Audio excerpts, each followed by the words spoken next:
L'histoire commence à Shanghai. Dans une pièce calme, une femme aux cheveux bleu-vert, Zhan Wangshen, allaite son nouveau-né. Elle dit à son bébé, Shen Shen, qu'il a de la chance de simplement manger et dormir, souriant que même si elle perd le sommeil à cause de lui, ça vaut la peine s'il grandit en bonne santé. À son insu, le bébé n'est pas ordinaire. Il est réincarné et a la conscience de sa vie antérieure. Pendant qu'il tète, il remarque que son cerveau n'est pas complètement développé, mais il est conscient. Un écran de statut bleu semblable à un jeu apparaît, l'identifiant comme Lin Zishan, 33 ans, avec un niveau biologique de niveau 1 ordinaire. Il réalise qu'il a une capacité de triche spéciale. À 3 mois, Lin Zishan est dans son berceau tandis que ses parents, Zhan Wanqian et Lin Yansheng, le regardent. Son père remarque à quel point le bébé semble doué physiquement, prédisant qu'il deviendra un puissant fusionneur de gènes ou au moins un cyborg. Pendant qu'il parle, Lin Zishan donne des coups de pied. Une notification du système annonce qu'il a donné 10 000 coups de pied, lui accordant l'attribut biologique utilisé et avancé. Cette compétence permet à toute partie de son corps qui l'entraîne de devenir infiniment plus forte dans les limites à base de carbone. Il sent sa force grandir et se demande ce que son père voulait dire par fusionneur de gènes et cyborg imaginant des super-héros. À 4 mois, Lin Zishan a appris à s'asseoir et à ramper. Pour éviter d'effrayer ses parents avec son développement anormalement rapide, il s'entraîne uniquement la nuit. Chaque fois qu'il rampe, son système le récompense avec des points.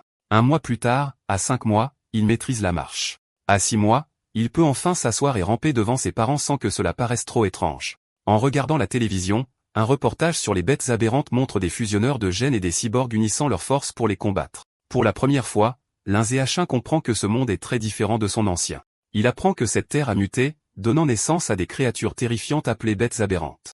Pour les combattre, l'humanité a développé 2 voies. La première est l'ascension mécanique, où les humains modifient leur corps avec la technologie pour devenir de puissants cyborgs.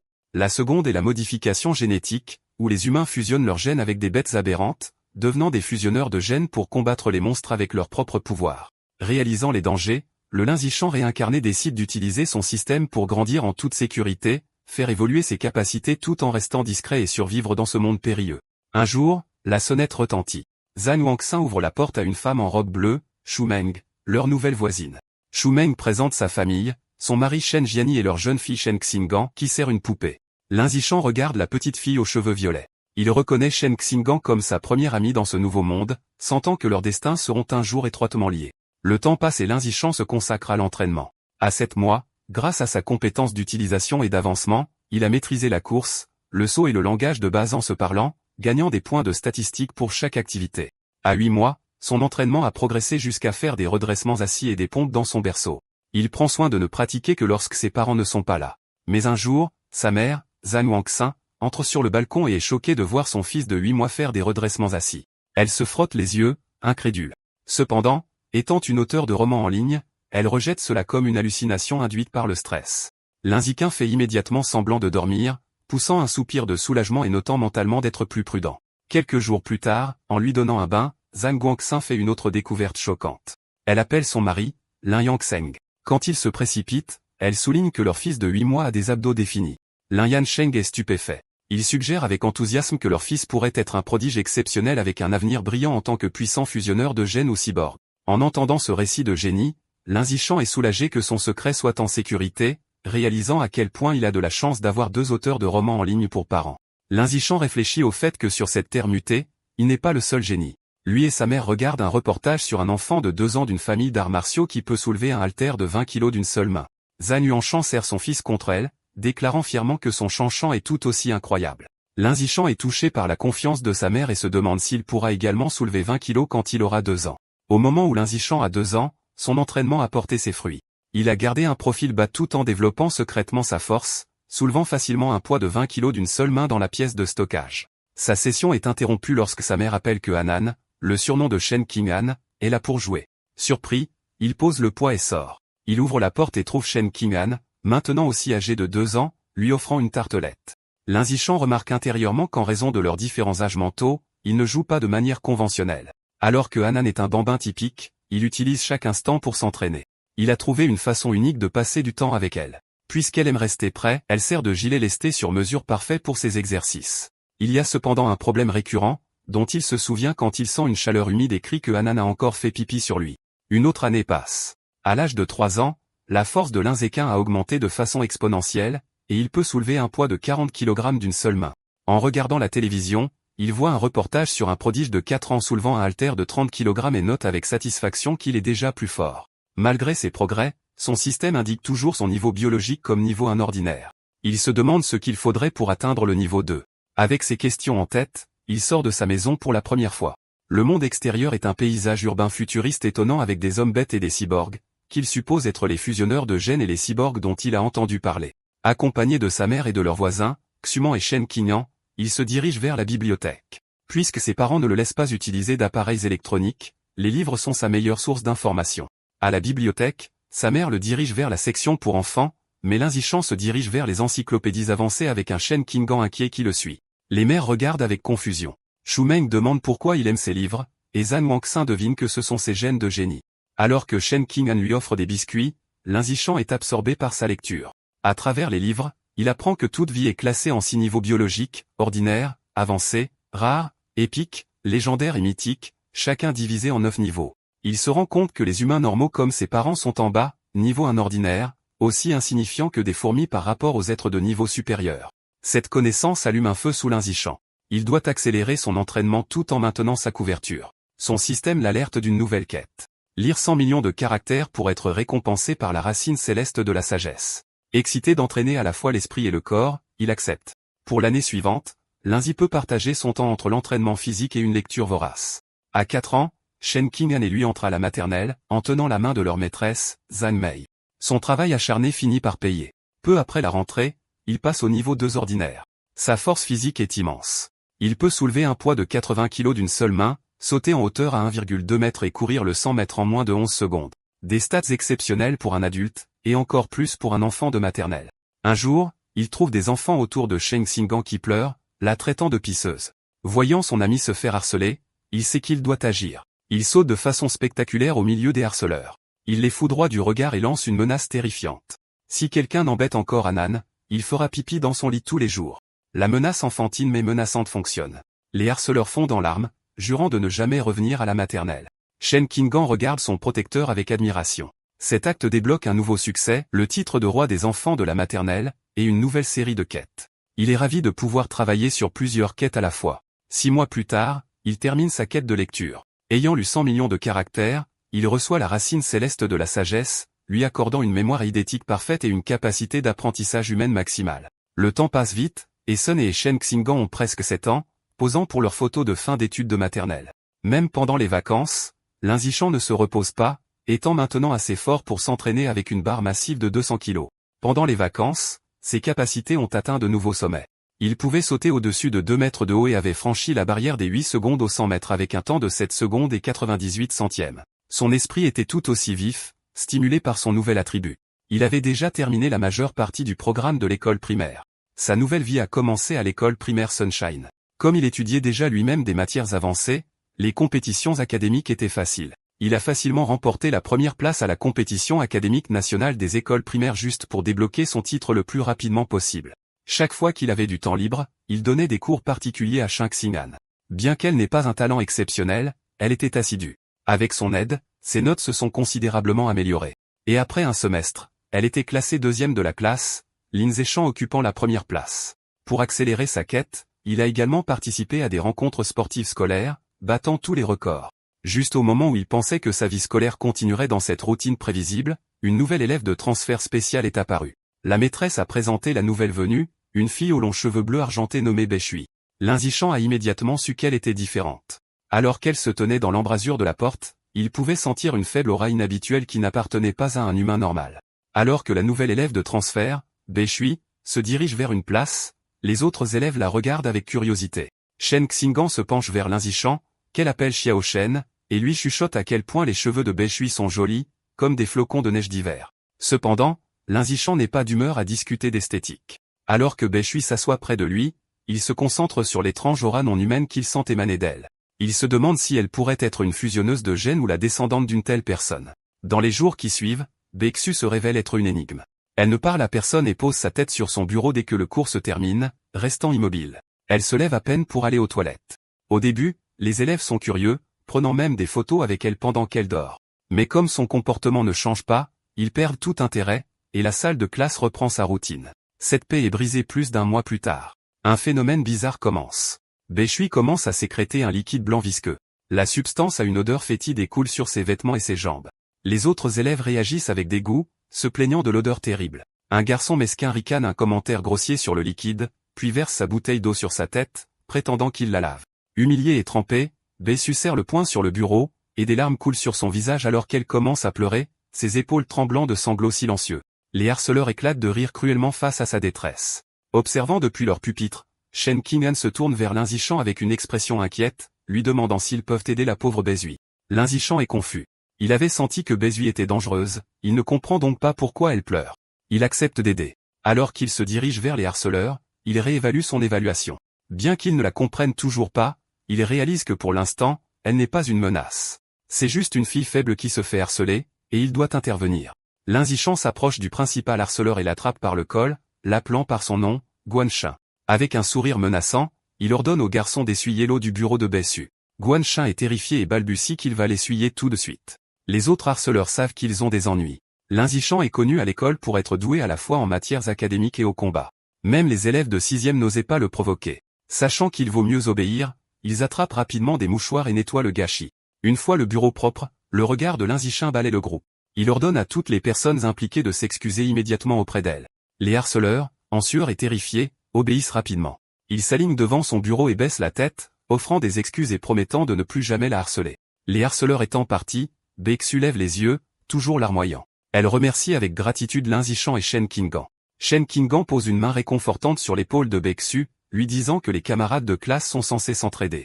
À partir de ce jour, Shen Qing'an se donne pour mission de se lier d'amitié avec la fille silencieuse aux cheveux blancs, traînant toujours Lin Zishan avec elle. Les trois commencent à passer leur temps libre ensemble. Shen Qing'an est particulièrement gentille, partageant toujours ses collations les plus savoureuses avec Beishui en premier.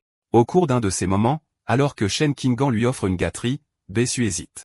Elle les regarde et leur demande s'ils ne sont pas dégoûtés par elle parce qu'elle sent si mauvais. Elle s'excuse de ne pas leur avoir fait confiance, mais depuis qu'elle est petite, tout le monde l'a toujours mise à l'écart. Que quelqu'un soit gentil avec elle lui semble si irréel qu'elle pense qu'elle doit rêver. Beishui lève les yeux, surprise, quand Shen Qing'an lui dit fermement que ce n'est pas un rêve. Shen Qing'an sourit doucement et dit qu'elle sait ce que c'est, donc elle ne serait jamais dégoûtée par elle. Elle déclare que tant que Beishui le veut, elles seront amies pour toujours, entraînant un Lin Zishan légèrement exaspéré dans la promesse. Submergé par l'émotion, Beishui serre fort Shen Qing'an dans ses bras. Des larmes de gratitude coulent sur son visage alors qu'elle les remercie de leur gentillesse. Après s'être ressaisie, elle leur dit qu'elle veut leur offrir un cadeau en retour. Elle tend un collier avec une paire de crocs de bête, expliquant que c'était un cadeau d'anniversaire de sa mère. Elle le leur donne, espérant que ce sera un symbole de leur amitié. Shen Qing'an accepte avec enthousiasme, et les trois enfants se tiennent ensemble dans la cour de l'école alors que le soleil se couche, déclarant joyeusement qu'ils seront amis pour toujours. Cependant, au moment même où leur nouvelle amitié se solidifiait, l'inattendu se produisit. Un jour, Shen Qing'an est stupéfaite d'apprendre que Beishui a été transféré hors de l'école. Lin Zishan le confirme, révélant qu'il l'a vu remplir les papiers de retrait. Il se souvient de l'avoir observé depuis la porte du bureau du directeur. Il a vu Beishui avec le directeur et un grand homme intimidant avec des bras cybernétiques. Le directeur a assuré à l'homme que les papiers de Beishui étaient complets et que ses informations resteraient confidentielles. La rencontre a confirmé les soupçons de Lin Zishan selon lesquels l'identité de Beizishan n'était pas simple. À partir de ce jour, il n'a plus jamais revu Beizishan, se demandant ce qu'elle était devenue. Mais il note que les événements qui ont suivi ont vraiment capté son attention. Quelque temps plus tard, Lin Zishan est chez lui en train de masser les épaules de sa mère, Zhang Guangxin. Elle soupire de soulagement, lui disant que le massage est parfait après une longue journée de frappe. Lin Zishan note intérieurement qu'il a appris des techniques de massage professionnelles, grâce à sa racine céleste de sagesse, et est surpris de son utilité. Leur soirée tranquille est interrompue par un reportage important. Il présente une autre réalisation incroyable du prodige de Kyoto. À seulement 10 ans, le garçon a réussi à fusionner avec des gènes de bêtes aberrantes et peut maintenant soulever un rocher de 500 kg d'une seule main. Lin Zishan reconnaît le garçon et réalise avec un choc que son rival a déjà commencé la fusion génétique. Son père, Lin Yansheng, se plaint que le prodige de Kyoto est toujours à la télévision, se demandant s'ils essaient de le transformer en influenceur. The Parent discute. Lin Yansheng explique que le garçon est issu d'une famille d'arts martiaux millénaires, il est donc probable qu'il dispose d'une technologie de fusion génétique avancée. Zhan Wangxin soutient qu'il est mal d'utiliser un enfant comme cobaye. Son mari rétorque que pour une telle famille, les intérêts familiaux passent en premier, ce qui lui vaut un sarcastique « tu sais tout » de sa femme. Pendant que ses parents se disputent, Lin Zishan est plongé dans ses pensées. Il se souvient qu'avant la fusion, le prodige pouvait soulever 100 kg. Maintenant, il peut soulever 500 kg, soit une augmentation de 5 fois. En comparaison, L'Inziquin, à seulement 8 ans, peut déjà soulever un poids de 300 kg d'une seule main sans aucune fusion génétique. Il conclut avec un coup de poing confiant que son propre potentiel est bien plus grand. Sa confiance montait en flèche, mais ce sentiment fut de courte durée. Le prochain reportage lui a appris le vrai sens de la peur. Les dernières nouvelles montrent une ville d'un pays voisin complètement dévastée par une explosion massive. Le reportage indique que, d'après les images, l'attaque a été menée par des rats géants aberrants. L'écran montre des images horribles de rats monstrueux envahissant les ruines, capturant une femme hurlante dans leur mâchoire massive, puis la dévorant brutalement. Le reportage continue, confirmant que des hérétiques étaient responsables de l'attaque des rats aberrants, attisant les flammes depuis l'ombre. Lors d'une conférence de presse, un responsable du pays Sakura dévasté implore l'aide internationale en expliquant que les hérétiques sont un culte obscur manipulant les bêtes. En regardant les nouvelles, l'Inzichan apprend que le culte est une organisation anti-humaine de commerçants qui servent les bêtes aberrantes pour leur propre profit. Il se sent soulagé d'être né dans un pays puissant et stable, lui offrant un endroit sûr pour devenir plus fort tout en se faisant discret. Ses pensées sont brisées par des bangs soniques à l'extérieur. Il se précipite à la fenêtre et tire le rideau pour voir un escadron de cyborgs lourdement armés voler dans le ciel nocturne. Il se demande pourquoi tant de personnes sont déployées, espérant qu'il ne se passe rien de grave. Le lendemain matin, tout semble normal. L'Inzichan attend Shen Qinggan qui arrive en courant, s'excusant d'être en retard. Alors qu'elle s'approche, il remarque quelque chose d'étrange. Le collier de croc de bête que Beishue leur a donné, maintenant porté par Shen Qinggan, émet une lumière bleue vive. Il se rend compte que le croc provient d'une bête aberrante et est la source de la faible aura non humaine qu'il avait ressentie chez elle. L'allure s'estompe aussi vite qu'elle est apparue, et les deux n'y prêtent pas beaucoup d'attention. Cependant, entre les cyborgs et la réaction du croc, l'Inzichan sent que quelque chose de mauvais est sur le point de se produire. Sur le chemin de l'école, une femme frappante aux longs cheveux roux vêtue d'une robe noire s'appuie contre un lampadaire en les observant. Elle commente à quel point ils sont adorables et se place devant eux en leur demandant s'ils sont frères et sœurs. Shen Qinggan la corrige fièrement en expliquant qu'ils sont les meilleurs amis d'enfance. La femme sourit pensivement, remarquant à quel point elle aimerait avoir aussi un ami d'enfance. Puis son expression devient sinistre. Elle se penche, les yeux brillants, et demande pourquoi ils vont seuls à l'école et où sont leurs parents. Alors que Shen Qinggan commence à répondre, l'INSEE peut rapidement lui saisir la main, la coupant. Il l'entraîne en disant qu'ils vont être en retard, laissant derrière elle la femme mystérieuse. Une fois à une distance de sécurité, il gronde doucement Shen Qinggan, lui rappelant de ne pas parler aux inconnus. Elle hoche la tête. Après l'école, l'Inzichan les conduit à travers une ruelle déserte. Shen Qinggan commente nerveusement à quel point c'est effrayant. L'Inzichan explique que la zone est prévue pour la démolition et que tout le monde a déjà déménagé. Leur promenade est interrompue par une voix familière. La femme aux cheveux roux du matin apparaît, commentant qu'ils sont enfin sortis de l'école. Shizno Talon. Un grand homme musclé nommé Sheng est avec elle. La femme dit à Sheng qu'elle a les enfants ici. L'Inzichan est alarmé.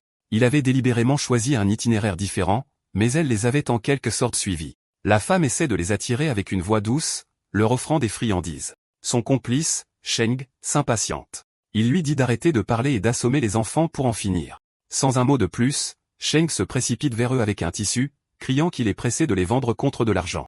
Alors qu'il se rapproche, l'Inziquin pousse Shen Qinggan hors de son chemin et se prépare à l'affronter. Il serre le poing et lance un coup de poing puissant de toutes ses forces. Le coup atteint directement le visage de Sheng, arrêtant l'homme plus grand dans son élan.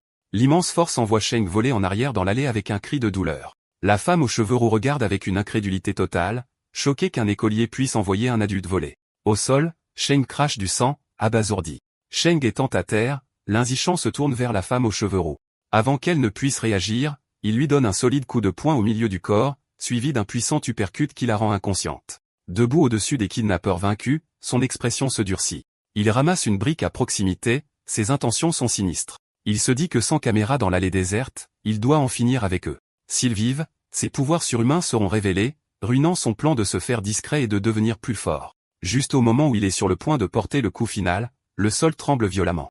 Un puissant tremblement de terre secoue l'allée, les prenant au dépourvu. Un instant plus tard, une énorme main griffue fracasse le mur d'un bâtiment voisin. Un monstrueux rat aberrant géant émerge de la poussière et des décombres et les domine. La bête ignore les enfants et se penche sur la femme inconsciente, mais au lieu de la dévorer, elle la décapite d'un rapide coup de griffe. Le rat ramasse ensuite sa tête coupée alors que Shen Qinggan hurle de terreur. Reconnaissant le danger, l'Inzichan prend Shen Qinggan horrifié dans ses bras. Il lui dit que c'est un rat aberrant géant et qu'ils doivent se mettre en sécurité. Il se tourne et s'enfuit en courant, la portant pendant qu'il s'enfuit. Alors qu'il s'échappe, un éclair rouge et or traverse le ciel. Une cyborg avec des cheveux blonds et des oreilles de lapin attachées à son casque plonge dans l'allée. Elle se déplace à une vitesse incroyable, un flot de mouvement alors qu'elle dépasse le rat en un éclair. Shen Qinggan, regardant par-dessus l'épaule de l'Inziken, s'exclame à quel point le cyborg est incroyablement rapide. Le cyborg atterrit gracieusement derrière le monstre. Face au rat, la cyborg se prépare à attaquer. Son gantelet brille lorsqu'elle charge son arme et annonce une fumée anesthésique. Elle tire des projectiles sur le monstre, provoquant d'énormes explosions qui secouent l'allée. L'Inzichan protège Shen Qing'an de l'explosion. Le rat aberrant est pris dans les explosions enflammées, rugissant de douleur, et est étourdi par la fumée anesthésique. Voyant son ouverture, le cyborg se précipite et achève la bête affaiblie dans un tourbillon de coups. Plus tard, l'Inziquin regarde un reportage sur l'incident à la maison. Il analyse le combat en concluant que le niveau de puissance du cyborg n'est probablement pas très élevé. Il en déduit qu'elle a dû d'abord affaiblir le rat, et qu'il lui a quand même fallu 7 minutes pour le tuer. Il réfléchit au danger des rats aberrants géants, sachant que ce sont des créatures résistantes qui peuvent atteindre plus de 10 mètres de long et atteindre le 5e niveau ordinaire. Heureux qu'il se soit échappé indemne, l'incident lui rappelle les dangers du monde. Il décide d'intensifier son entraînement pour se protéger et protéger ceux qu'il aime. On le voit plus tard dans son espace d'entraînement en train de faire des squats lestés avec une barre lourde, son système le récompensant avec des points. Bien que la menace des rats aberrants plane, la vie continue. Bientôt, lui et Shen Qing'an célèbrent leur 9e anniversaire avec les deux familles autour d'un grand gâteau. Après avoir fait des vœux, ils échangent des cadeaux. Grâce à sa racine céleste de sagesse, l'Inzichan avait appris à sculpter en une nuit et avait fabriqué une épingle à cheveux en bois complexe pour Shen Qing'an. Elle est folle de joie, la place dans ses cheveux et s'exclame à quel point elle l'aime. Le temps passe vite, et bientôt l'Inzichan et Shen Qing'an obtiennent leur diplôme de l'école primaire et commencent l'école secondaire. Alors qu'ils partent, son système l'informe qu'il a terminé le succès de dominer 9 années d'enseignement obligatoire, débloquant les titres de roi des enfants de maternelle et de chien de tête de l'école primaire. Il est ravi de débloquer ensuite le titre de suzerain du collège, qui lui accordera l'attribut de la survie du plus apte. Pendant la pause, il s'en tient à un régime d'entraînement de haute intensité. Son entraînement comprend 1000 pompes avec un énorme rocher sur le dos, lui accordant d'énormes améliorations de statistiques. Son travail acharné porte ses fruits. Juste avant le début de l'école, après une course de 10 km, son système annonce que son niveau biologique a franchi le 3e niveau ordinaire. Ses attributs physiques ont augmenté de façon spectaculaire. Il peut maintenant soulever 700 kg d'une seule main, a un saut vertical de 4 mètres et peut courir le 100 mètres en 6 secondes. Alors que sa puissance augmente, il se demande quel niveau a atteint le prodige de Kyoto. Par coïncidence, un reportage passe à la télévision la veille de la rentrée scolaire. Le reportage révèle que le prodige, maintenant âgé de 14 ans, a fusionné avec des gènes de fourmis géantes et peut soulever un bloc d'alliage de 2000 kg d'une seule main. L'Inzichan calcule que puisque les gènes de fourmis géantes augmentent la force d'un facteur 4 à 8, la véritable portance du prodige sans l'amélioration génétique n'est que d'environ 500. Cela signifie que l'Inzichan est toujours fondamentalement plus fort. Il sourit, imaginant à quel point il deviendra puissant avec la future fusion de gènes. Le lendemain, l'école secondaire commence. Parce qu'il était le meilleur élève de la ville, tous les meilleurs collèges ont essayé de le recruter. Il a accepté l'invitation du collège de Shanghai, mais seulement si Shen Qing'an pouvait être dans sa classe. Lors de l'inscription, ils sont accueillis par le directeur et leur nouveau professeur principal qui exprime à quel point ils comptent sur lui. Après quelques plaisanteries, il trouve une excuse et part avec Shen Qing'an. La vraie raison pour laquelle il a choisi le collège de Shanghai était pour ses excellentes installations sportives. Ils avaient prévu de jouer au badminton sur le terrain de l'école avant le début officiel des cours. Sur le terrain, une Shen Qing'an excitée dit à l'Inzichan, Xiaoshan, il devrait commencer. Elle sert avec une flourish, appelant sa balle courbe d'effet. L'Inzichan attrape facilement le volant en plein vol, mais leur jeu est interrompu. Un groupe d'élèves plus âgés s'approche, et leur chef avec une casquette à l'envers s'empare du volant, les informant que le terrain est réservé. Ses amis ont offert de manière moqueuse de laisser Shen Qing'an rester et s'entraîner avec eux. Shen Qing'an tient bon, leur disant qu'ils doivent suivre les règles, et ils étaient là en premier. L'Inzichan, les voyant s'approcher trop près de Shen Qing'an, intervient avec une expression froide. Il leur dit de s'éloigner d'elle et leur rappelle la règle du premier arrivé, premier servi. Le chef ricane, déclarant avec arrogance qu'il prend le terrain. Le chef tient le volant et le lance en l'air, mais avant qu'il ne puisse servir, l'Inzichan bouge. Il déclare qu'à partir de maintenant, ces règles sont les seules qui comptent. Avec une poussée de puissance, il saute et fracasse le volant avec une force incroyable. Le volant traverse le terrain comme une fusée, un flou blanc. Il se déplace si vite que le chef a à peine le temps de réagir. La force de l'impact brise sa raquette et fait voler sa casquette. Les élèves plus âgés sont sous le choc, en sueur et tremblants. Ils se demandent si l'Inzichan est humain, et s'il est un hybride génétique. L'un d'eux remarque avec terreur que si le tir avait été légèrement décalé, la tête de leur chef aurait été emportée. Complètement intimidés, les élèves plus âgés s'inclinent profondément pour s'excuser. Ils disent à l'Inzichan qu'ils comprennent les règles maintenant et qu'ils vont partir immédiatement. Ils prennent alors la fuite à la hâte. Peut-être à cause de la propagation de l'incident, personne n'a plus jamais osé intimider l'Inzichan ou Shen Qing'an. À part le fait d'être plus grande avec de meilleures installations, leur nouvelle vie scolaire était sensiblement la même. Sur le plan scolaire, l'Inzichan était très en avance, ayant terminé le programme du collège depuis longtemps. Pendant les cours, il lisait des livres intéressants pour passer le temps. La nuit, après les entraînements, il utilisait sa racine céleste de sagesse pour acquérir de nouvelles compétences en ligne, en s'essayant rapidement à la cuisine, la photographie, la conduite, la natation et divers sports. Pour débloquer le titre de suzerain du collège, il ne s'est pas contenté de se classer premier dans toutes les matières. Il a également représenté l'école dans des compétitions nationales. Il se tenait au milieu d'une montagne de trophées. Pour rester discret, il faisait attention à ne pas gagner la première place dans toutes les compétitions. Un semestre s'est écoulé et le titre ne s'est toujours pas débloqué. Cependant, ses performances lui ont valu de nombreuses fans qui ont laissé des piles de lettres d'amour sur son bureau. Il les ignorait. À part donner des cours particuliers à Shen Qinggan, il se concentrait sur le prochain festival sportif de l'école. Il pensait que s'il le dominait complètement, il devrait enfin débloquer le titre. Pour le festival, il ne s'est inscrit qu'à 3 épreuves, le lancer du poids, le saut en hauteur et le sprint, représentant la force, le saut et la vitesse. Il a réalisé un lancer étonnant de 201 mètres au lancer du poids. Bien qu'il se soit retenu pour ne pas paraître trop surhumain, il a quand même facilement remporté la première place dans toutes ces épreuves. Alors qu'il était assis avec Shen Qinggan, admirant sa médaille d'or, il a senti une nouvelle vague de puissance parcourir son corps. Une notification du système est apparue annonçant que, comme ses réalisations avaient largement dépassé celles de tous les autres élèves, il avait débloqué le titre de suzerain du collège. Avec les 3 titres d'âge scolaire débloqués, la domination des 9 années d'enseignement obligatoire était terminée, et il avait obtenu le nouvel attribut biologique, la survie du plus fort. Alors que la puissance le traversait, il réalisa avec satisfaction que le titre s'était enfin débloqué. Alors que Lin Zishan et Shen Qingyan quittent l'école, il réfléchit à son nouvel attribut de survie du plus fort. Cette capacité permet à un prédateur de dévorer l'essence vitale d'autres créatures pour évoluer. Il se demande ce qu'est l'essence vitale, perdu dans ses pensées jusqu'à ce que Shen Qingyan lui demande d'attendre. Revenant à la réalité, il a une idée. Il demande à Shen Qingyan s'il peut lui emprunter son collier de croc de bête. Elle accepte et le lui donne.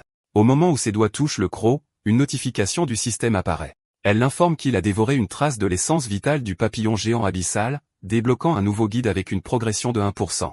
Une image spectrale d'un énorme papillon noir avec des yeux sur ses ailes apparaît autour de lui. Il est stupéfait de réaliser que le croc est une dent de papillon. Cette nuit-là, espérant en savoir plus, il recherche le papillon géant abyssal en ligne.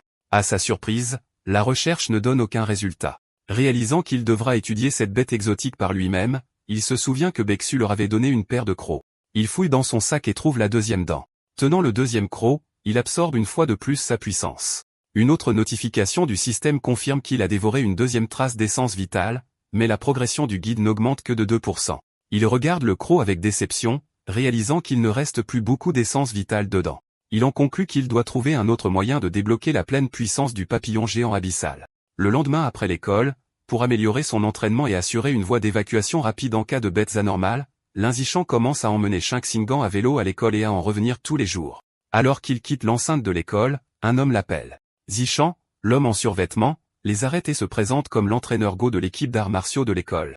Il loue la performance de Lin Zishan à la rencontre sportive comme étant la meilleure de l'histoire de l'école. Avec beaucoup d'enthousiasme, l'entraîneur Go l'invite formellement à rejoindre l'équipe, insistant sur le fait que son talent athlétique surpasse ses capacités académiques. Il exhorte Lin Zishan à dire oui, mais lui offre également du temps pour se renseigner sur l'équipe avant de se décider. L'entraîneur Go parle si vite et avec passion que Lin Zishan n'a pas l'occasion de dire non. Agitant au revoir pendant qu'il s'éloigne, l'entraîneur leur dit que l'équipe d'arts martiaux se trouve dans la salle C du gymnase et qu'il l'attendra s'il est libre de lui rendre visite le lendemain. Alors que le soleil se couche, Lin Zishan est de retour dans sa chambre, prêt à tester sa nouvelle capacité. Il frappe dans ses mains, écrasant un cafard et un moustique qu'il a trouvé. Il ouvre ses mains pour examiner les insectes morts, mais ne ressent aucune poussée de puissance. Il réalise que tuer de si petites créatures ordinaires n'a pas déclenché la compétence. Il en déduit que seules les bêtes puissantes ou exotiques possèdent suffisamment d'essence vitale pour être dévorées pour son évolution. Pour vérifier sa nouvelle théorie, Lin Zishan décide de visiter un supermarché qui vend de la viande de bête. Avec Shen Qingyan à l'arrière, il les emmène à vélo en ville. Ils arrivent bientôt dans un grand supermarché à plusieurs étages. À l'intérieur, ils se promènent dans les rayons, et Lin Zishan note que bien qu'il y ait beaucoup de viande de bête, elle est toute préemballée. Il sait qu'il ne peut pas tester sa théorie sans toucher la viande. Alors qu'il se sent frustré, il entend un boucher faire la publicité de viande de bête fraîchement coupée. Il aperçoit un comptoir avec un panneau indiquant viande de bête fraîche, non préemballée, propre à la consommation, où un boucher découpe de gros morceaux de viande. Disant à Shen Qinggan, confuse, d'attendre, il dit qu'il va jeter un coup d'œil à la viande. Il n'explique rien d'autre, désireux de confirmer ses soupçons, et se précipite vers le comptoir. Il tend la main et pose sa main sur une tranche de viande de bête fraîchement coupée. Au moment où il entre en contact, une puissante vague d'énergie violette le traverse. Comme il le pensait, la viande de bête contient une forte poussée d'essence vitale. Il serre le poing avec excitation, un large sourire sur son visage. Shen Qing'an regarde, déconcerté, se demandant pourquoi il est si excité juste en touchant de la viande. Elle s'approche de lui avec un regard d'inquiétude confuse, lui demandant ce qu'il ressent au contact de la viande. Essayant de faire bonne figure, Lin Zishan dit avec désinvolture à Shen Qing'an, déconcerté, que la viande semble juste plus fraîche que la normale et lui demande si elle veut la toucher aussi. Elle agite frénétiquement ses mains et refuse, disant qu'il l'a suffisamment touchée pour eux deux. Ayant confirmé sa théorie, Lin Zishan décide d'acheter de la viande de bête pour essayer à la maison, surprenant Shen Qing'an. Il n'est pas surpris par sa réaction, sachant que la viande de bête est incroyablement chère. Même l'option la moins chère, le calmar fantôme, coûte près de 1000 yens par jean. Décidant d'opter pour le calmar, il prend un paquet. Shen Qing'an panique à cause du prix, lui disant que c'est trop cher et qu'il devrait d'abord demander à sa mère. Lin Zishan se contente de sourire et de lui tapoter la tête pour la rassurer. Il lui dit de ne pas s'inquiéter, inventant un mensonge selon lequel sa mère lui avait déjà dit d'en acheter beaucoup pour leurs deux familles. Un flashback montre sa mère, Zhan Yuanshan, acceptant joyeusement de préparer un festin. Intérieurement, Lin Zishan admet que si le partage fait partie de son plan, son autre raison plus importante est de vérifier s'il peut absorber l'essence de vie par la consommation, car il craint que l'absorption directe ne gâche la viande. À la caisse, il achète 3 paquets de calmar fantôme pour un prix exorbitant de 29,94 yens. La caissière le remercie.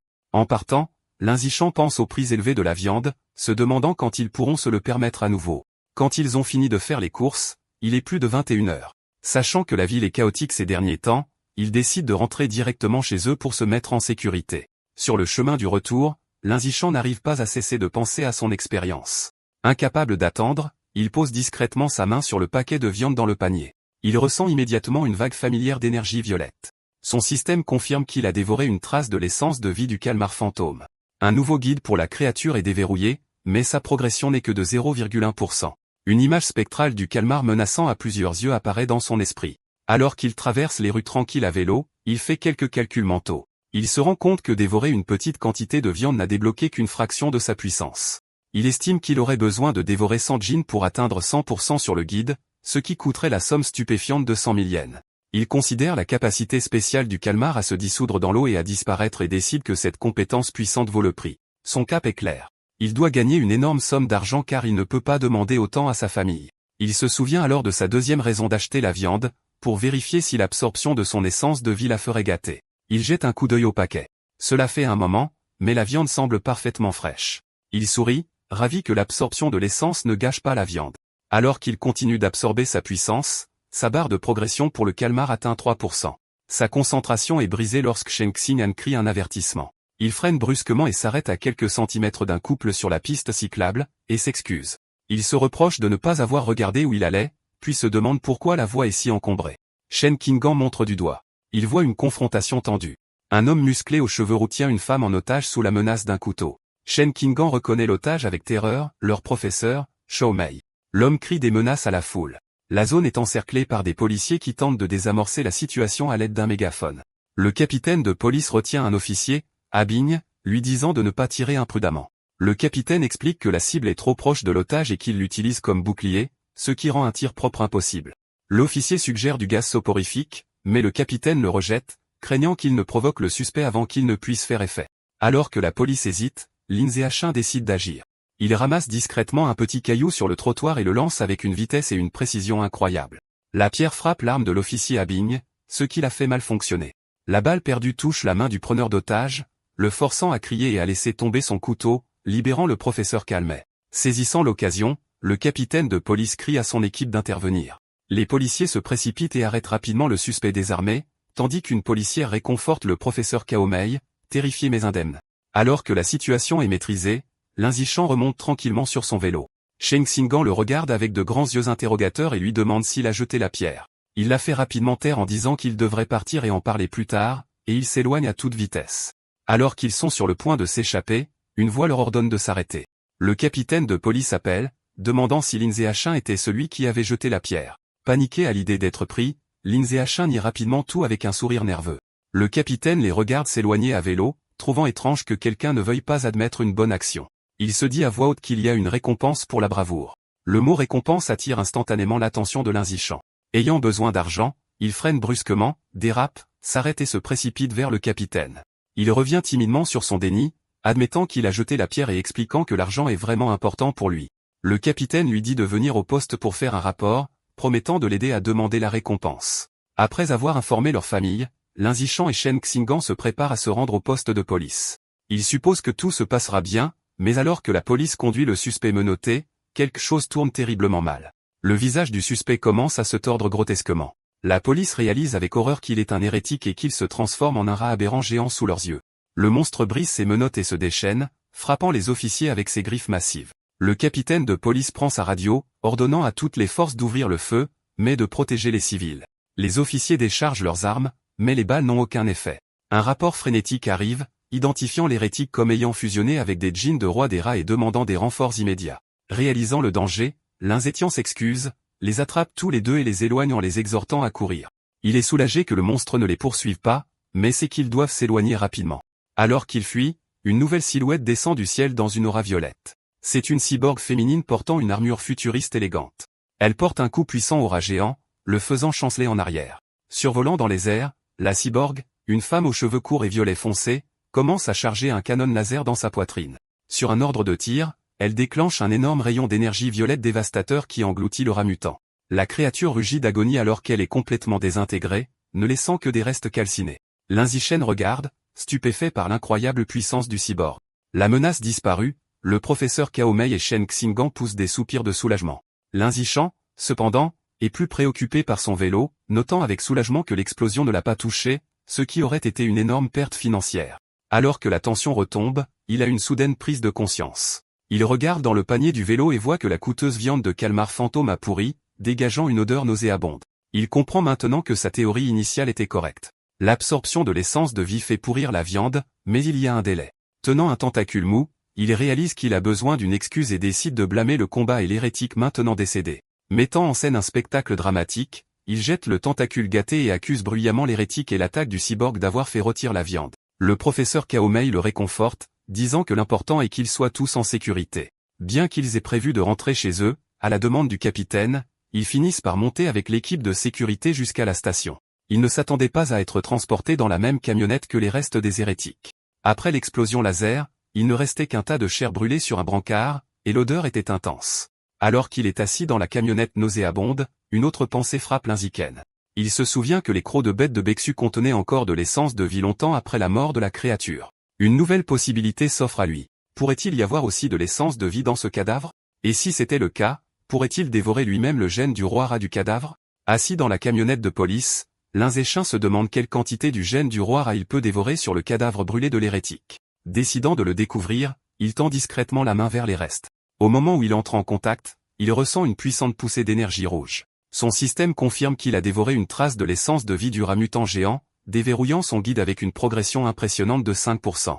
Il est choqué par la quantité qu'il a absorbée et réalise que la fraîcheur de la source est directement proportionnelle à la quantité d'essence de vie qu'il peut obtenir. L'officier d'escorte, Abing, remarque son mouvement et lui dit de rester tranquille. Lin Zishan prétend rapidement qu'il avait juste besoin de s'étirer. Plus tard, au bureau de la sécurité publique, il sait que s'il était facile de tromper Abing, le capitaine de la sécurité est plus vif. Le capitaine informe Lin Zishan qu'il a demandé sa récompense de bravoure, mais le questionne ensuite plus sérieusement. Il demande comment un collégien à une telle distance et dans un éclairage aussi faible a réussi à frapper si précisément la main du couteau de l'hérétique avec une pierre. Lin Zishan donne une réponse vague, affirmant que c'est parce qu'il entraîne souvent sa main droite. La réponse étrange laisse le capitaine sans voix. Leur conversation est interrompue lorsque Shen Qing'an crie que sa tante est là. Lin Zishan est surpris de voir ses parents se précipiter dans la station. Sa mère court vers lui paniquée, appelant son nom avec une expression terrifiée. Elle le serre dans ses bras, lui demandant s'il va bien et lui disant qu'il lui a fait une peur bleue. Il essaie de la calmer, la rassurant qu'il va bien et qu'il a même reçu une récompense de bravoure. Le serrant contre elle, sa mère lui fait promettre que la prochaine fois qu'il y aura un danger, il se cachera d'abord dans un endroit sûr. Elle lui dit les larmes aux yeux que tout ce qu'elle veut, c'est le voir grandir en sécurité. Lin Zishan est visiblement ému par l'inquiétude sincère de sa mère. Alors qu'ils partent, Lin Zishan rassure sa mère qu'il se protégera toujours d'abord. Le capitaine de police les regarde partir, se demandant encore les étranges capacités du garçon. En sortant, Lin Zishan croise deux policières qui discutent de l'affaire. L'une remarque que les pervers deviennent de plus en plus effrontés, et sa collègue révèle que l'hérétique était un étudiant en arts libéraux de l'université de Guangzhouan, victime d'un lavage de cerveau par le culte du dieu rat. La première policière maudit le culte, mais la seconde souligne qu'ils doivent éliminer la cause profonde, le roi Ra autoproclamé. Le nom attire instantanément l'attention de l'Inzéquin. Dans la voiture qui le ramène à la maison, il commence immédiatement à faire des recherches sur le culte du dieu Ra sur son téléphone. Surpris de trouver une tonne d'informations, il apprend que la base principale du culte se trouve dans la ville de Shanghai et que la plupart de ses membres sont des marginaux de la société. Il découvre une information choquante suggérant que le roi Ra veut évoluer vers une forme de vie supérieure et force ses disciples à rassembler des matériaux d'évolution. Cela l'amène à une question glaçante. Le roi Ra, une bête aberrante, a-t-il déjà développé une conscience? Ses pensées sont interrompues lorsqu'il jette un coup d'œil par la fenêtre et voit un rat géant, presque de la taille d'un chat sur le trottoir. Pendant un instant, il se demande si c'est lié au roi Ra, mais il rejette rapidement l'idée, se disant que dans le sud, les rats de la taille d'un chat ne sont pas si inhabituels. Chassant cette pensée, il réalise à quel point Shen Qing'an a été silencieuse. Il regarde par-dessus et la voit se tortiller inconfortablement, les genoux serrés l'un contre l'autre. Il comprend immédiatement. Il se souvient que depuis qu'elle est enfant, chaque fois qu'elle devient nerveuse ou sursautée, elle ne peut pas contrôler sa vessie. Bien que ce soit embarrassant pour elle, Linzichan a toujours pensé que cette réaction particulière pourrait être liée à un potentiel caché en elle. Quand il rentre chez eux, la mère de Linzichan, Zhan Wangshan, est choquée de constater que les près de 3000 yens de viande de bête ont disparu.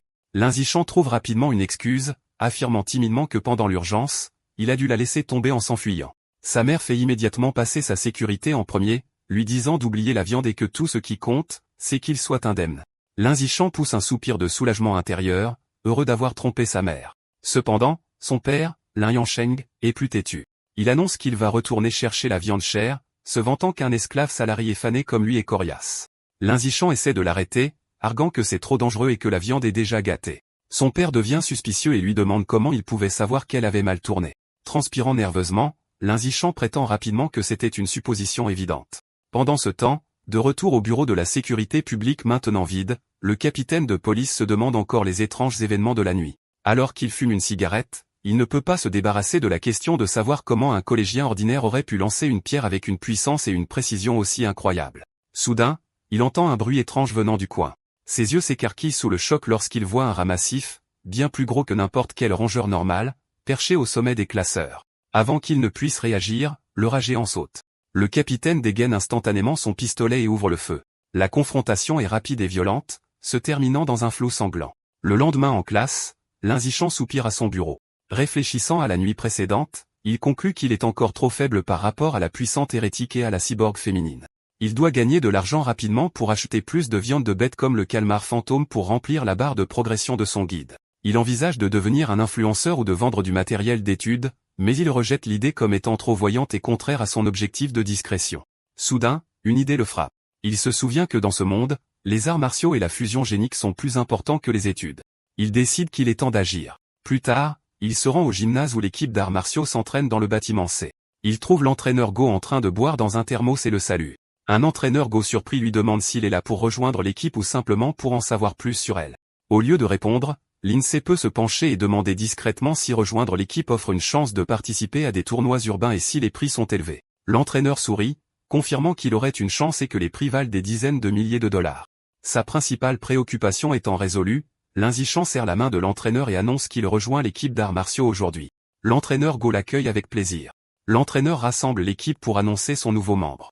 Il présente Linzichan, leur rappelant sa performance en tant que champion de la réunion sportive. Les autres membres de l'équipe, Zhang Kai, Wang Tianxin, Horak Singh, Li Chuton et Han Yigo se présentent. Finalement, Linzichan se présente. Comme Linzichan n'a pas d'entraînement formel en arts martiaux, l'entraîneur Go montre des techniques de base avec les poings et les jambes. L'entraîneur explique que les mouvements semblent simples, mais sont difficiles à maîtriser, notant que l'élève le plus rapide de l'équipe, Li Chuton, a mis une semaine pour les perfectionner. Il encourage ensuite Linzichan à essayer. Linzichan prend une position de départ. Grâce à son attribut céleste de racine de la sagesse, qui lui confère une perspicacité martiale venue du ciel, il a déjà mémorisé et compris chaque détail de la démonstration simplement en regardant. Alors qu'il s'exerce aux techniques de poing, une notification système lui attribue des points en vitalité, force, dextérité et compétence. Il exécute les mouvements de la main et du poing avec une précision et une vitesse parfaite. Il passe en douceur aux techniques de jambes en effectuant des coups de pied fluides et puissants. Une autre notification système lui accorde des points pour ses muscles des jambes, sa dextérité et sa compétence. L'entraîneur et l'équipe regardent dans un silence stupéfait. La mâchoire de l'entraîneur se décroche et il manque de faire tomber son thermos, incapable d'y croire. Il se demande comment quelqu'un pourrait apprendre parfaitement les formes complexes après un seul regard. En regardant la performance impeccable, une seule pensée se forme dans son esprit. Il doit être un prodige des arts martiaux exceptionnels. Ce soir-là à Shanghai, la mère de Lin Zishan, Shin, l'appelle pour dîner. Il se précipite avec empressement, cuillère à la main, demandant ce qu'elle a préparé. Elle présente fièrement un grand plat de calmar fantôme qu'il voulait. L'arôme est incroyable, et il dit à sa mère à quel point ça sent bon. Elle l'encourage à manger pendant que c'est chaud. Il prend une bouchée et loue sa cuisine comme étant la meilleure du monde.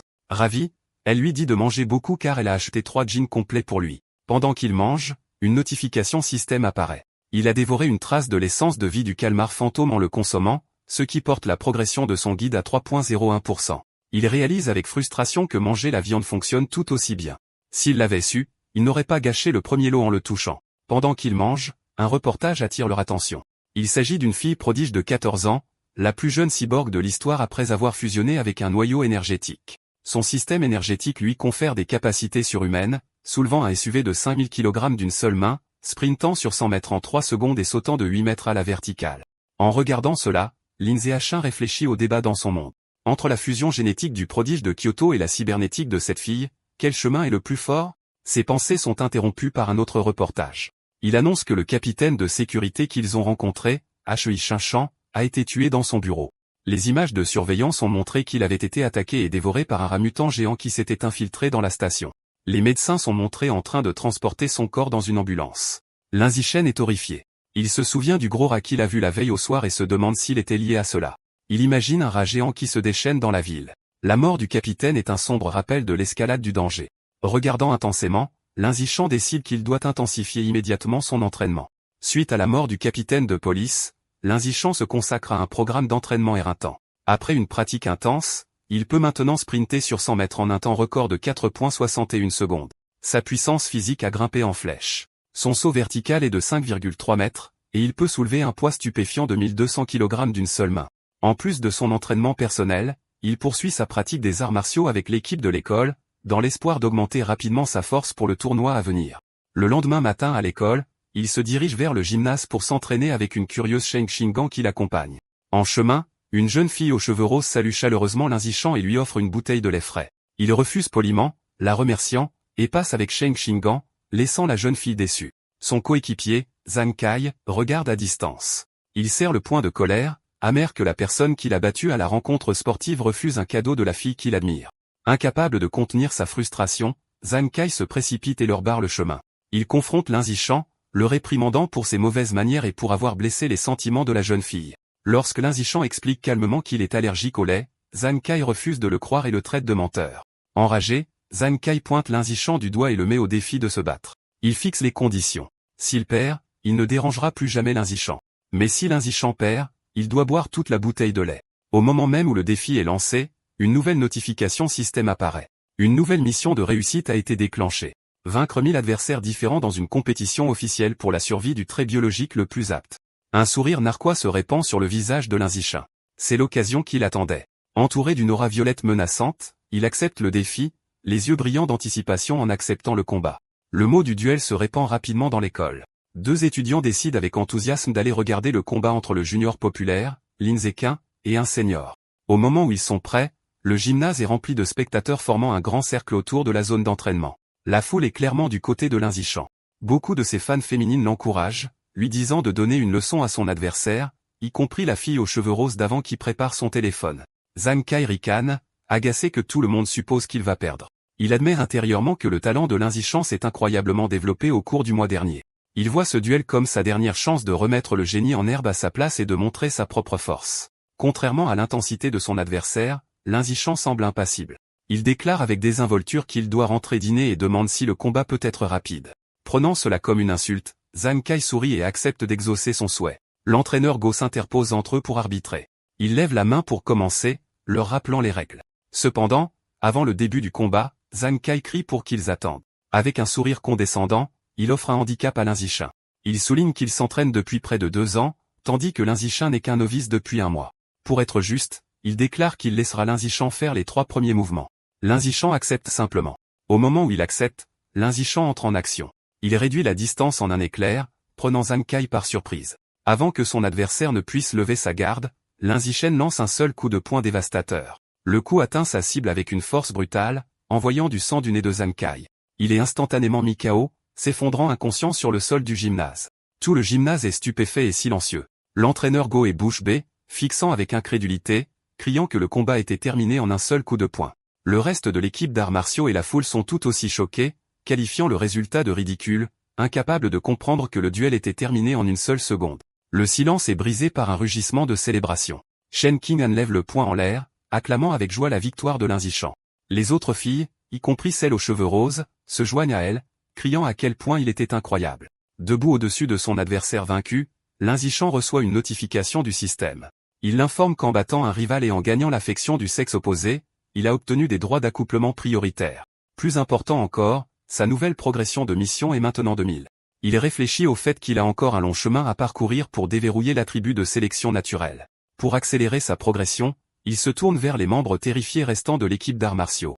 Avec un sourire amical mais troublant, il suggère qu'ils devraient tous s'entraîner ensemble. Les membres de l'équipe le regardent, le visage pâle d'horreur. Immédiatement, ils commencent tous à trouver des excuses pathétiques. L'un a des cours du soir, la mère d'un autre attend pour le dîner, tandis que d'autres font semblant d'être malades. Avant qu'il ne puisse s'enfuir, Zhang Kai se débat pour se mettre à genoux. Il refuse d'accepter sa défaite, accusant furieusement Lin Zishan d'une attaque sournoise et jurant de l'écraser lors d'un match revanche. L'entraîneur Go intervient, disant à Zhang Kai d'accepter sa défaite comme un homme. L'entraîneur se demande ensuite à voix haute si le coup de poing était juste un coup de chance, décidant de tester la théorie sur un autre membre de l'équipe nommé Shaolizi. En entendant son nom, un garçon aux cheveux hérissés se fiche de terreur. Bien qu'il prenne une position de combat, il est clairement terrifié, suppliant Lin Ziqin d'avoir pitié et de ne pas frapper son visage. 10 minutes plus tard, les résultats sont clairs. Plusieurs membres de l'équipe d'arts martiaux sont allongés inconscients sur le sol du gymnase. Lin Ziqin se tient au-dessus d'eux, notant qu'il s'est assuré de ne pas y aller trop fort et a juste échangé quelques coups. Cependant, quand il vérifie à nouveau son système, il est déçu. Mis à part la victoire initiale, aucun des autres combats n'a compté pour sa réussite. Le nombre de rivaux reste à 1000. Il réalise que l'entraînement amical ne suffit pas. Il doit vaincre ses rivaux lors d'une compétition officielle. Alors qu'il pense à cela, une main lui tape sur l'épaule. L'entraîneur Go sourit maniaquement, déclarant que Lin Zishan est un vrai génie. Il s'exclame quand un peu plus d'un mois, le nouveau venu est devenu là de l'équipe, rempli d'une nouvelle confiance. L'entraîneur proclame qu'avec Lin Ziqin en tête, leur école écrasera toutes les autres et remportera la première place au tournoi régional d'arts martiaux de cette année.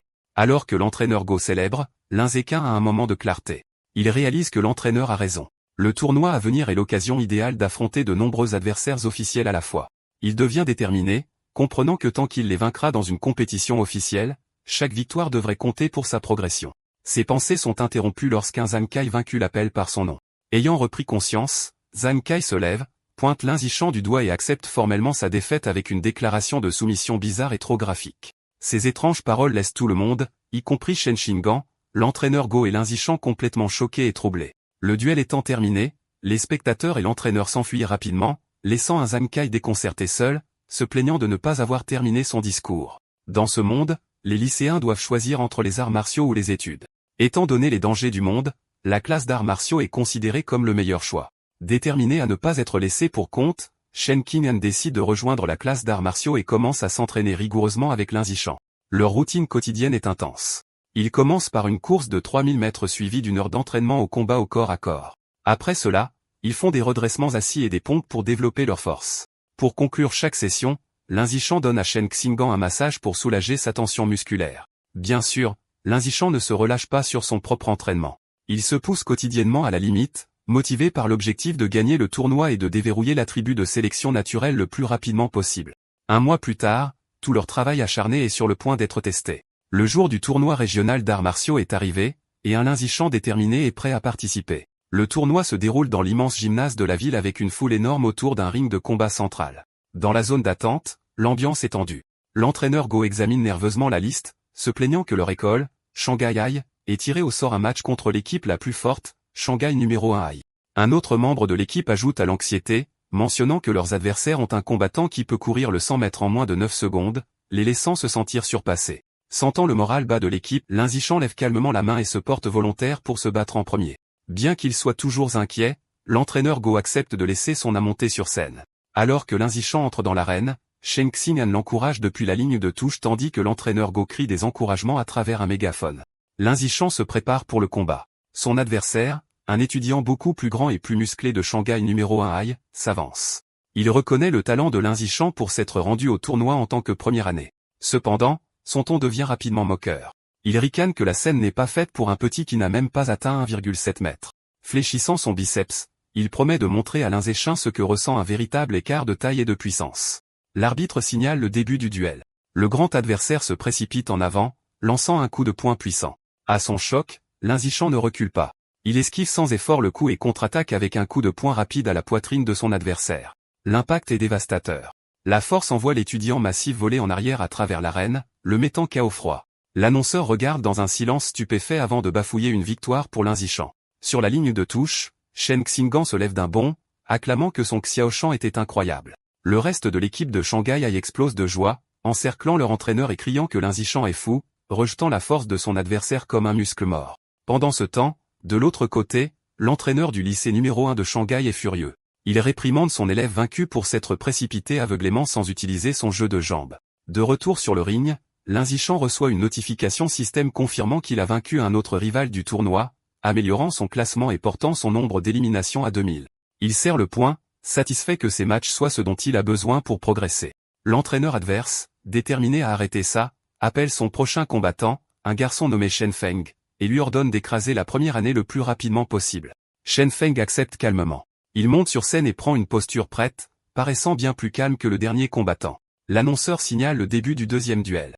Shen Feng met immédiatement en valeur sa technique supérieure, se déplaçant avec une vitesse incroyable et lançant une rafale d'attaque. Lindsay Shen répond calmement à l'assaut, bloquant un coup de pied puissant d'une seule main. Cependant, la force de son bloc envoie Shen Feng tournoyer sauvagement dans les airs avant de s'écraser violemment sur le sol de l'arène, inconscient. Les médecins se précipitent avec une civière et emmènent Shen Feng, déclarant qu'il a besoin d'un scanner de la tête. La foule est laissée perplexe. Ils murmurent entre eux, se demandant ce qui vient de se passer et spéculant que l'élève de Shanghai High doit être incroyablement chanceux. Certains spectateurs en colère crient que le tournoi doit être truqué, exigeant un remboursement. Cependant, l'entraîneur du lycée numéro 1 de Shanghai en sait plus. Se tenant la tête désespérément, il réalise avec une horreur naissante que ce n'est pas de la chance. La première année de Shanghai High est du sérieux. De retour dans la zone d'attente, l'entraîneur a une nouvelle stratégie. Il appelle son prochain combattant, un garçon aux cheveux hérissés nommé Gao Fei, et lui donne des ordres stricts de se concentrer entièrement sur la défense, l'avertissant qu'il ne peut pas se permettre de perdre. Gao Fei, cependant, déborde de confiance. Il dit calmement à son entraîneur de ne pas s'inquiéter, lui assurant qu'il gagnera. En marchant vers le ring, Gao Fei rejette intérieurement les victoires de Lin Zishan. Il croit que son adversaire n'est pas fort et n'a gagné que par des ruses.